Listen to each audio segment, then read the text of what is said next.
और सीकर से ये बड़ी खबर है। 8 साल के एक मासूम बच्चे का अपहरण कर लिया गया। नाना के साथ स्कूल जाने के लिए घर के बाहर खड़ा था। बिना नंबर की बोलेरो में आए आरोपियों ने किडनैप कर लिया। पुलिस ने जिले भर में नाकेबंदी करवाई है। फिलहाल बदमाशों का कोई सुराग नहीं लगा। कोचिंग संचालक के बेटे का अपहरण किया गया है।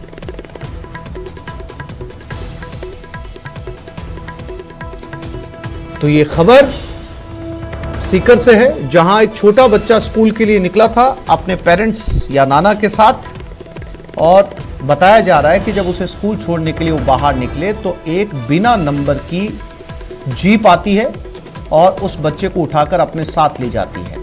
पुलिस ने जिले के नाकेबंदी करवाई है, चारों तरफ कोशिश कर रही है पकड़ने की। ये उस बच्चे की तस्वीर है जो सुबह स्कूल के लिए निकला था। हालांकि पुलिस के हाथ फिलहाल खाली हैं, लेकिन पुलिस इस पूरे मामले की जांच में जुट गई है। सीकर से इस वक्त की बड़ी खबर।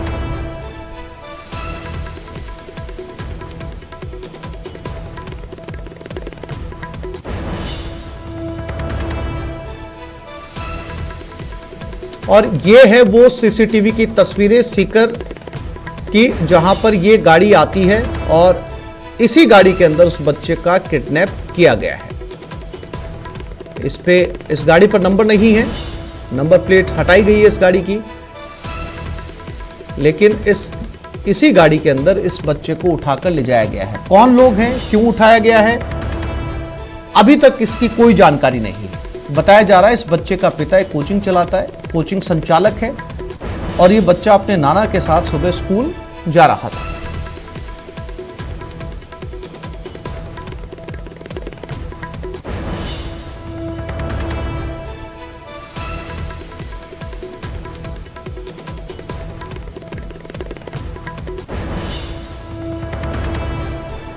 सूरजमल कॉलोनी से 9 साल के बच्चे का अपहरण। उसके नाना जी उसको स्कूल में छोड़ने के लिए जा रहे थे और वो पीछे से बिना नंबरी बोलेरो आई और उसने उसको टक्कर मारी और बच्चे को किडनैप करके ले गया। कि उनके साथ झगड़ा भी हुआ था कि नाना जी के साथ में? वो उससे बातचीत हो, मारपीट तो नहीं हुई, बातचीत हुई और इतने में उठाया और ले गए।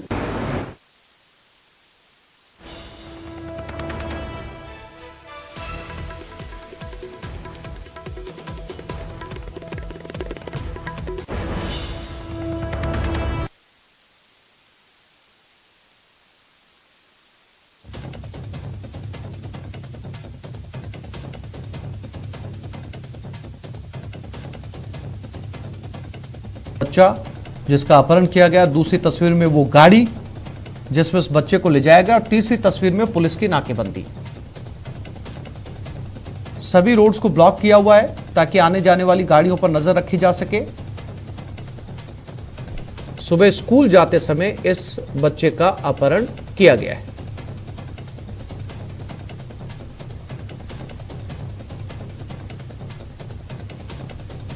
और संदीप हुड्डा हमारे साथ सीकर से जुड़ गया। संदीप, सबसे पहले आपसे ये जानना चाहेंगे कौन ये बच्चा था जो है वो सुबह स्कूल के लिए निकला था अपने नाना के साथ में, और जो लोग हैं जिन्होंने इसका अपहरण किया अपने साथ लेकर गए हैं, तो परिवार वालों का क्या कहना है, किस वजह से अपहरण किया गया होगा? किसी तरह की कोई फिरौती, कोई फोन, कोई धमकी, कोई जानकारी परिवार वालों के पास इस बच्चे को लेकर?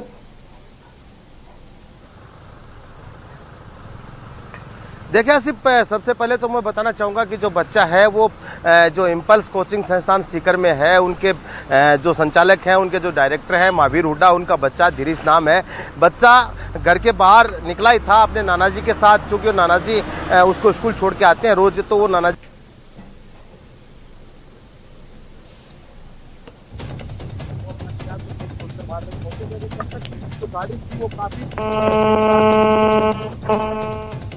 वो काफी दूर जा सकी थी, और उसके बाद पुलिस को सूचना दी गई, पूरे इलाके में नाकाबंदी करवाई गई। आप हमारे पीछे देख सकते हैं कि पूरी तरह से जो सीकर के जो हाईवे हैं जहां से गाड़ियां गुजरती हैं, उस पूरे हाईवे को पुलिस ने सील करके रखा हुआ है। एक गाड़ी जो छोटी गाड़ियां हैं, कारें हैं,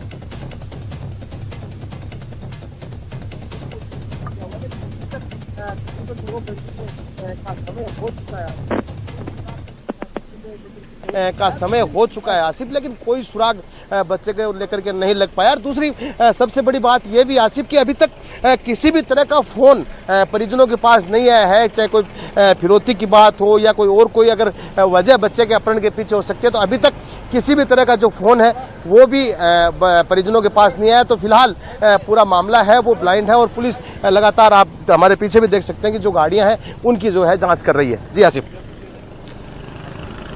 संदीप, इस बच्चे को इसके नाना स्कूल छोड़ने के लिए जा रहे थे और नाना के पास से छीन के इस बच्चे को जो है गाड़ी में बिठाया गया। नाना ने कुछ जानकारी दी पुलिस को? क्या वो चेहरे से शिनाख्त कर सकते हैं, वो जानते हैं जिन लोगों ने बच्चों को उठाया, क्या वो जान पहचान वाले थे? कुछ जानकारी इसके नाना से मिल पाई?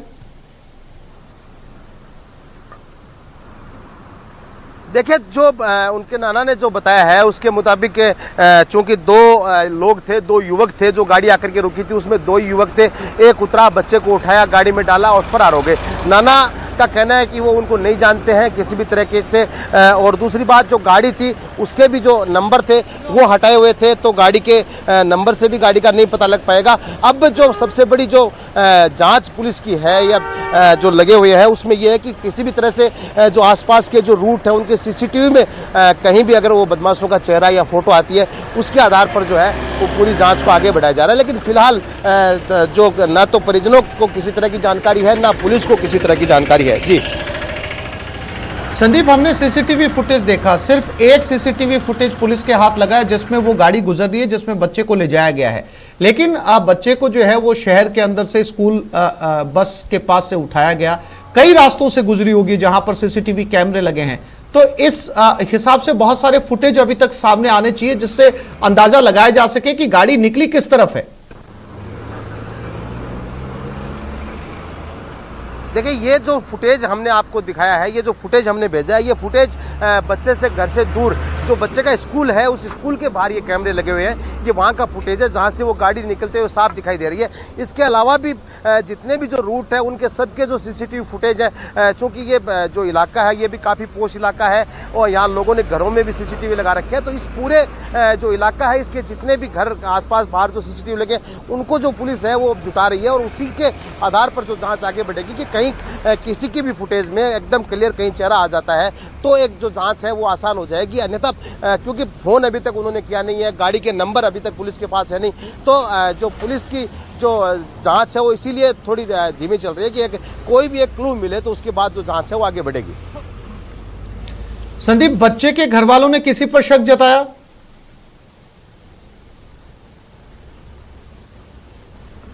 देखिए, बच्चे के जो परिजन है, बच्चे की माँ है वो भी स्कूल संभालती हैं, बच्चे के जो फादर हैं वो कोचिंग चलाते हैं और किसी तरह की कोई भी रंजिश से, चूँकि मैं खुद भी आसिफ मेरे गांव का ही मामला है तो मेरे परिवार से जुड़ा हूँ, तो किसी भी तरह की इस तरह की रंजिश अभी तक इनकी किसी से सामने नहीं आई है। कहीं भी कोई इस तरह की कोई बात नहीं है कि किसी से रंजिश हो और उसकी वजह से बच्चे का जो किडनैप किया जा सकता है, तो ये तो कोई बात अभी तक सामने आई नहीं है। दूसरी बात, बच्चे के परिजनों का ये कहना है कि कहीं कोई तरह की बात किसी भी तरह की घर पे या परिवार में या आसपास किसी के पड़ोसी से इस तरह की किसी तरह की कोई बात भी नहीं हुई थी। तो फिलहाल तो कयास यही लगाए जा रहे हैं, जो आशंका जो जताई जा रही है वो यही है कि कहीं ना कहीं फिरौती का जो एंगल है वो इसमें हो सकता है कि बच्चे को उठाया जाए। लेकिन अब तक फोन नहीं आना, तो या तो ये हो सकता है आसिफ कि कहीं ना कहीं जो बदमाश है जो अपहरण करता है वो कहीं सुरक्षित स्थान की तलाश में हो कि कहीं दूर जाने की तलाश में, उसके बाद परिजनों से संपर्क किया जाए और उसके बाद जो है वो कुछ डिमांड की जाए। लेकिन अभी तक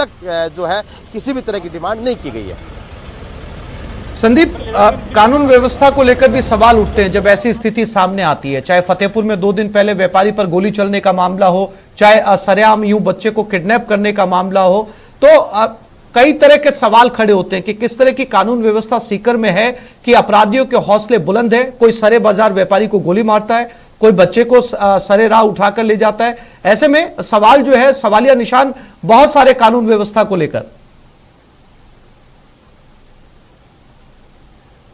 देखिए आसिफ, बिल्कुल आप ठीक कह रहे हैं कि जिस तरह से 2 दिन पहले फतेहपुर में घटना हुई और कल तो पुलिस ने उसका खुलासा पूरी तरह से किया था, बदमाशों को गिरफ्तार किया था और उसके बाद आज एक बार फिर, तो जिस तरह से सीकर जो कि एजुकेशन सिटी के रूप में बढ़ रहा है, तकरीबन बाहर के और यहाँ दूसरे राज्यों के मिलाकर के 1 लाख से ज़्यादा आज के दिन स्टूडेंट हैं, युवा हैं जो सीकर में रह करके तैयारी कर रहे हैं। तो आप का सवाल जिस तरह से है कि बहुत बड़ी बात है कि कानून व्यवस्था को किस तरह से मजबूत किया जाए, किस तरह से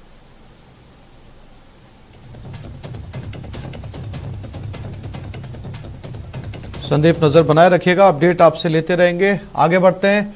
अजमेर में युवक की हत्या कर दी गई। देराठू गांव में बीती देर रात की एक घटना है। गंभीर रूप से घायल युवक ने दम तोड़ दिया। अजमेर ले जाते वक्त रास्ते में उसकी मौत हो गई। वारदात को लेकर गांव वालों में गुस्सा है। नसीराबाद डिप्टी सहित सदर थाना पुलिस जांच में जुटी है। आरोपियों की तलाश शुरू कर दी गई है।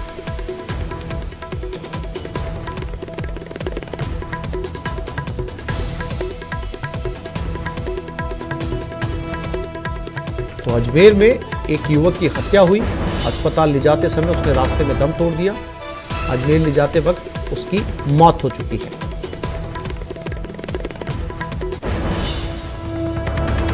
देराठू गांव में बीती देर रात की यह घटना है।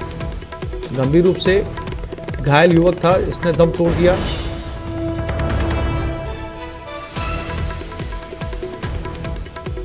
और इस वारदात को लेकर गांव वालों के अंदर गुस्सा साफ तौर पर देखा जा सकता है। नसीराबाद डिप्टी सदर थाना पुलिस अब पूरे मामले की जांच कर रही है।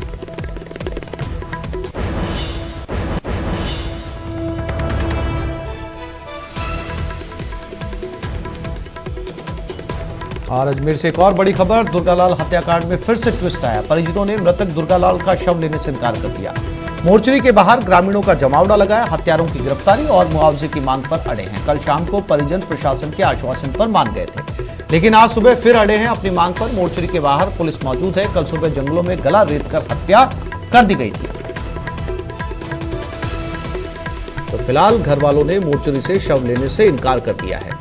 मोर्चरी के बाहर पुलिस मौजूद है। समझाइश की कोशिशें जारी।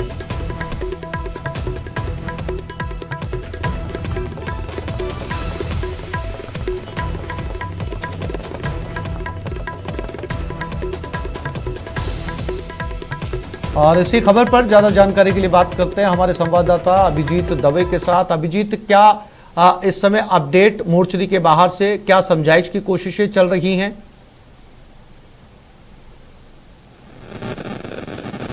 देखिए, पिछले 24 घंटे से भिनाई के अमरपुरा गांव के पास में जो दलित दुर्गालाल बैरवा की गला रेत कर निर्मम हत्या कर शव को जंगलों में फेंक दिया था, उस मामले में गतिरोध जो है वो मृतक के परिजनों और पुलिस प्रशासन के बीच लगातार बना हुआ है। कल सुबह जंगलों में दुर्गालाल बैरवा का शव मिला था। उसके बाद से ही ग्रामीण काफी आक्रोशित हो गए थे और शव को लेकर वहीं धरने पर बैठ गए थे, जिसके बाद तमाम पुलिस के आला अफसर और प्रशासन के नुमाइंदे वहां पर पहुंचे थे। कल दिन भर समझाइश का दौर चला था और देर शाम को सहमति बनी थी कि दोषियों के खिलाफ जल्द से जल्द गिरफ्तारी होगी और साथ ही साथ जो भी आर्थिक मुआवजा है समाज कल्याण विभाग की ओर से वो उन्हें दिया जाएगा। इस समझाइश के बाद परिजन जो है वो शव के साथ धरने से उठ गए थे और शव को मोर्चरी में पोस्टमार्टम के लिए रखवा दिया गया था। आज सुबह जब पोस्टमार्टम की प्रक्रिया शुरू करने की कोशिश की गई तो एक बार फिर से जो परिजन और ग्रामीण थे वो इस मांग को लेकर अड़ गए कि पहले दोषियों की गिरफ्तारी हो और जो मुआवजा है वो रिलीज किया जाए, उससे पहले जो है वो शव को नहीं लेंगे। इस बात को लेकर एक बार वापस से गतिरोध जो है वो बन गया है और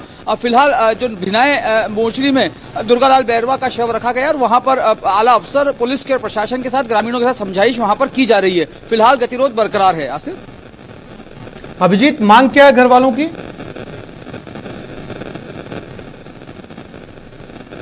देखिए, ये दुर्गालाल बैरवा की जो गला रेत कर हत्या हुई है ये आपसी रंजिश के चलते हत्या हुई है। परिजनों का ये आरोप है कि कुछ महीने पहले दुर्गालाल बैरवा ने जो है अपनी बेटी के खिलाफ दुष्कर्म का एक मुकदमा आरोपी के खिलाफ दर्ज करवाया था। उस मामले में जो है कुछ समय बाद आरोपी ने सुसाइड कर लिया था। उस सुसाइड के बाद जो युवक था उसके परिजनों ने ही रंजिश पूर्वक जो है दुर्गालाल बैरवा की हत्या की है, लिहाजा उसे तुरंत गिरफ्तार किया जाए और आर्थिक सहायता दी जाए। ये दो प्रमुख मांगे थी परिजनों की और ग्रामीणों की, जिसको लेकर कल दिन भर गतिरोध चला था, लेकिन शाम को एसडीएम मौके पर पहुंचे थे और उनकी समझाइश के बाद जो है एक आम सहमति बन गई थी। लेकिन आज जब पोस्टमार्टम के बाद शव को परिजनों को सुपुर्द करने का प्रयास किया गया था तब एक बार वापस से परिजन जो है इस मांग को लेकर अड़ गए कि पहले जो आरोपी है उनकी गिरफ्तारी हो और मुआवजा जो है वो रिलीज किया जाए, उससे पहले वो शव लेने को तैयार नहीं है। तो फिलहाल गतिरोध वापस से उन्हीं दो मांगों पर आकर टिक गया है जो दो मांगे को लेकर कल दिन भर घटनाक्रम चला था। तो फिलहाल जो पुलिस के अधिकारी है, प्रशासन के नुमाइंदे हैं, वो मृतक के परिजन और ग्रामीणों के साथ समझाइश कर रहे हैं। मांगे माने जाने की गुंजाइश बन रही है अभिजीत?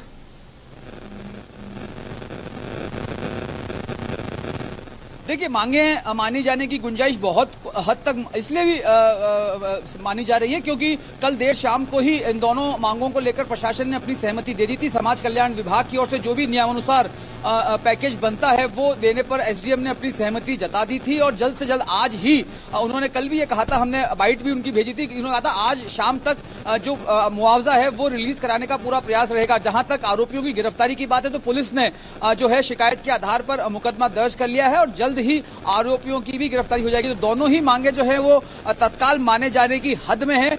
बात सिर्फ इतनी सी अटकी हुई है कि परिजन ये कह रहे हैं कि जी अभिजीत, जानकारी के लिए आपका धन्यवाद।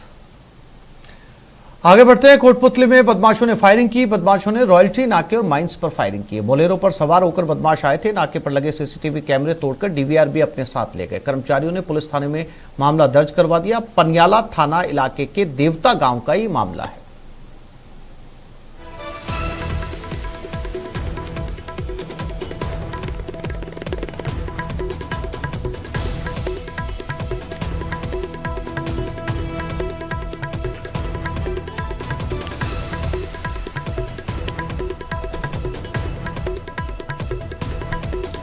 बदमाशों ने सीसीटीवी कैमरे तोड़े, माइंस पर फायरिंग की और वहां पर लगे सीसीटीवी कैमरे में ये पूरी वारदात कैद हो गई थी। लेकिन बदमाश सीसीटीवी कैमरों के साथ साथ डीवीआर भी अपने साथ उठाकर ले गए। रॉयल्टी नाके और माइंस पर यह फायरिंग की गई है। कोटपुतली से खबर, जहां पर बदमाशों ने फायरिंग की। गाड़ी में सवार होकर आए थे बदमाश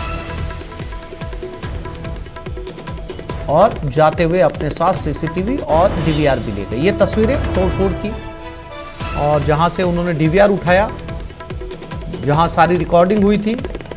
और हीरालाल हमारे साथ कोटपुतली से जुड़ गए हैं। हीरालाल, क्या अपडेट इस पूरी वारदात को लेकर? जी, मैं आपको बता दूं कि मामला पनियाला थाना इलाके के देवता गांव का है, जहां एक रॉयल्टी नाका और माइंस स्थित है। वहां जो कल रात को बोलेरो सवार करीबन आधा दर्जन बदमाश वहां पहुंचे और हवाई फायर करते हुए जो दोनों स्थानों से करीबन 2.25 लाख रुपए लूटकर फरार हो गए। बदमाशों ने यहाँ लगे जो सीसीटीवी कैमरों को भी तोड़ दिया और जो डीवीआर मशीन थी जहाँ पूरे फुटेज जो रिकॉर्ड हुआ था उसको साथ लेके सूचना पर पुलिस मौके पे पहुंची और पुलिस ने घटना की जानकारी ली। मौके से एक गोली का खोल भी बरामद किया और पुलिस ने क्षेत्र में नाकाबंदी भी करवाई, लेकिन बदमाशों का अभी कोई सुराग नहीं लगा है। पुलिस ने जो विभिन्न टीमें गठित करके बदमाशों की तलाश के लिए विभिन्न स्थानों पर भेजी है। जी हीरालाल, क्या ये नामजद रिपोर्ट दर्ज करवाई गई है? जी बिल्कुल, जो रॉयल्टी नाके पे जो नाका कर्मी था उसकी तरफ से रिपोर्ट भी दर्ज कराई गई। उसमें जो नामजद मामला दर्ज कराया, क्योंकि पूर्व में भी इस प्रकार की यहाँ फायरिंग की और मारपीट की घटनाएं हो चुकी है। बताया जा रहा है कि जो रॉयल्टी नाका और माइंस पर है जो वर्चस्व की लड़ाई को लेकर आए दिन यहाँ इस प्रकार की घटनाएं होती रहती है। इसलिए जो नाका कर्मी है उसने जो नामजद मामला दर्ज कराया, पुलिस ने मामला दर्ज कर जाँच शुरू कर दी है। जानकारी के लिए हीरालाल आपका धन्यवाद।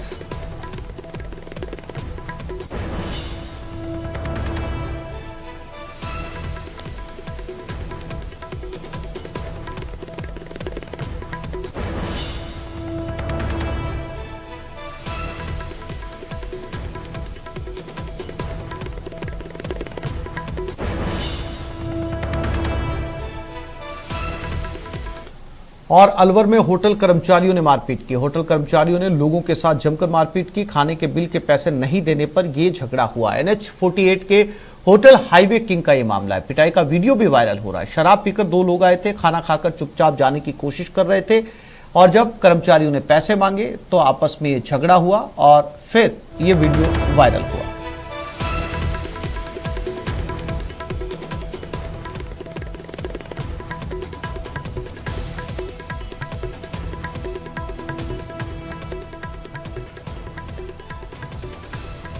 और अलवर से ही नौगावा थाना क्षेत्र में एक युवती से रेप की खबर भी सामने आ रही है, जहां पर मूक बधिर युवती से एक बुजुर्ग ने रेप किया है। पुलिस ने इस बुजुर्ग को गिरफ्तार कर लिया है, जिसने इस लड़की के साथ बलात्कार किया था। बताया जा रहा है कि यह युवती मूक बधिर थी।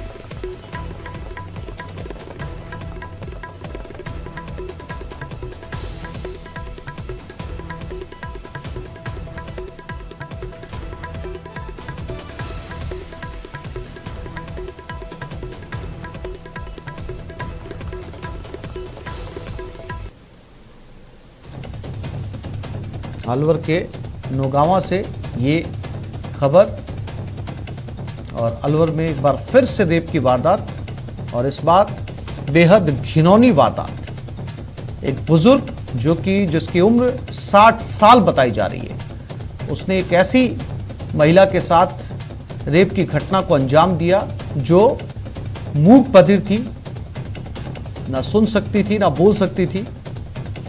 ये उस आरोपी की तस्वीर है जिसे पुलिस ने गिरफ्तार किया है। महिला आई थी, उनके साथ उनकी एक बच्ची है जो मेंटली चैलेंज्ड है। उन्होंने बताया कि गांव के ही एक आरोपी ने उसके साथ गलत कार्य किया है। इस आशय की रिपोर्ट प्राप्त होने पर तुरंत प्रकरण दर्ज किया जाकर एसएचओ द्वारा तुरंत ही मौके का विजिट किया गया।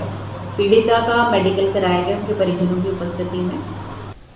और अलवर में होटल कर्मचारियों ने मारपीट की, कर्मचारियों ने लोगों के साथ मारपीट की। खाने के बिल के पैसे नहीं देने पर यह झगड़ा हुआ। NH48 होटल हाईवे किंग का ये मामला है। फिलहाल ये वीडियो वायरल हो रहा है। बताया जा रहा है कि दो लोग खाना खाने के लिए आए थे, उन्होंने खाने के पैसे नहीं दिए, चुपचाप वहां से निकलने की कोशिश की। कर्मचारियों ने जब पैसे मांगे तो फिर ये झगड़ा हुआ। अब ये वीडियो वायरल हो रहा है। ये वो लोग हैं जो खाने के बाद पैसा नहीं दे रहे हैं।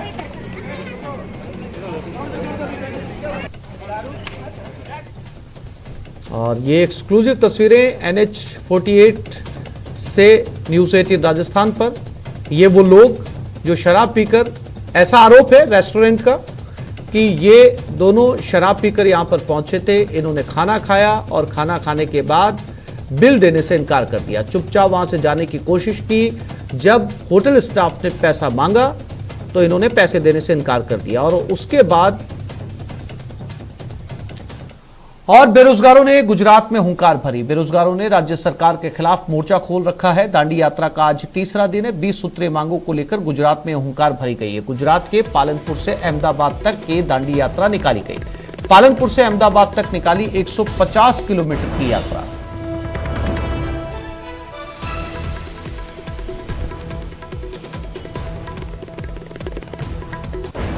तो बेरोजगारों की दांडी यात्रा का आज तीसरा दिन है। 150 किलोमीटर की यात्रा है। राजस्थान के ये युवा गुजरात जाकर कांग्रेस दफ्तर का घेराव करना चाहते हैं। इनकी 20 सूत्रीय मांगे हैं। पालनपुर से अहमदाबाद तक दांडी यात्रा निकाली गई।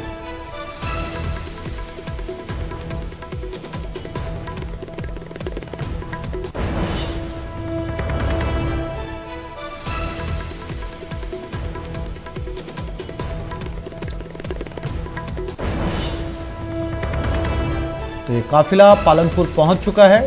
शाम हमारे साथ जुड़ गए। शाम, कहां तक पहुंचा बेरोजगारों का काफिला और क्या आज ये यात्रा पूरी होने वाली है?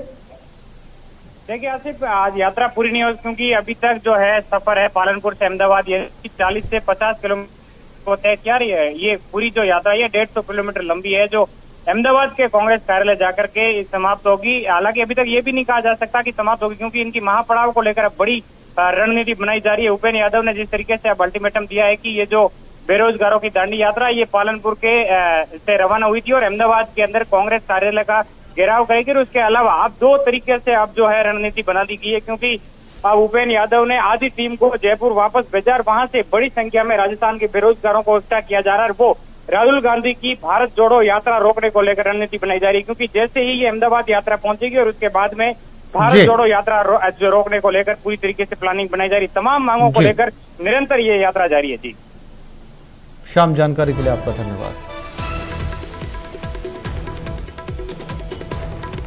और जयपुर में आज से रेजिडेंस डॉक्टर्स का कार्य बहिष्कार। सुबह 9 से 11 बजे तक काम का बहिष्कार करेंगे। इस दौरान इमरजेंसी और आईसीयू सेवाएं जारी रहेंगी। विभिन्न मांगों को लेकर आंदोलनरत हैं रेजिडेंट्स।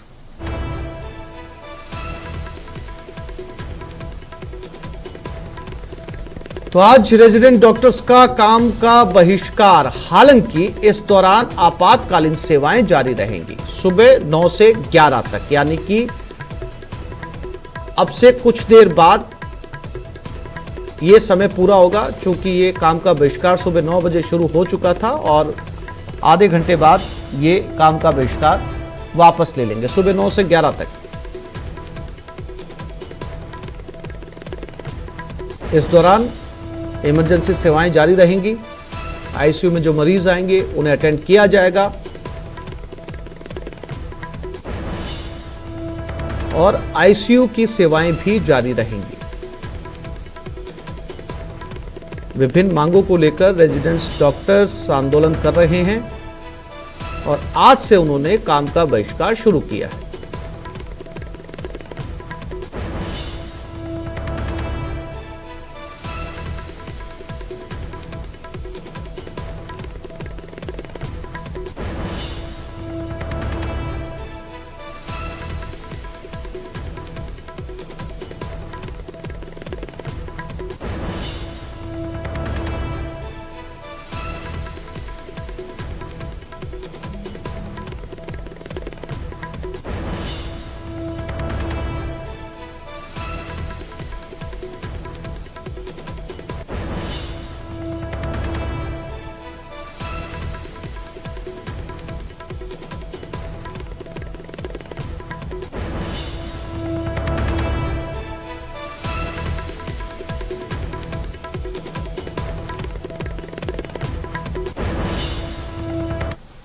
एक छोटे से ब्रेक के लिए रुक रहे हैं, जल्द लौटें।